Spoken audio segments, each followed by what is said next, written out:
საქართველოს საავტომობილო გზები და თანამედროვე ტექნოლოგიები ამ თემაზე ქორთიარში კონფერენცია გაიმართა. მიზანი საერთაშორისო გამოცდილების მქონე საგზაო საამშენებლო კომპანიებთან პარტნიორული ურთიერთობის დამყარება. კონფერენციის პირველი ნაწილი საქართველოს საავტომობილო გზების განვითარების გეგმებზე მსჯელობას დაეთმო, მეორე ნაწილი კი უცხოური საგზაო საამშენებლო კომპანიების წარმომადგენლების თანამედროვე ტექნოლოგიებზე საუბარს. გეგმავთ ასეულობით მილიონი ლარის ჩადებას საგზაო ინფრასტრუქტურაში, მაგრამ ამ კონფერენციის მეშვეობით იმედი გვაქვს, რომ საშუალება მოგეცემა მოვიზიდოთ დამატებითი ინვესტიციები.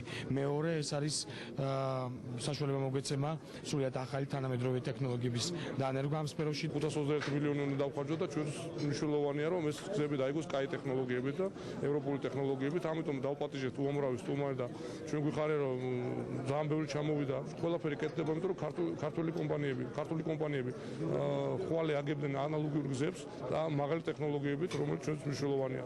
საქართველოში ჩვენი ტექნოლოგიები ჩამოვიტანეთ, გვინდა საკუთარი გამოცდილება გაგიზიაროთ და დაწყებულ სამუშაოებში დაგეხმაროთ.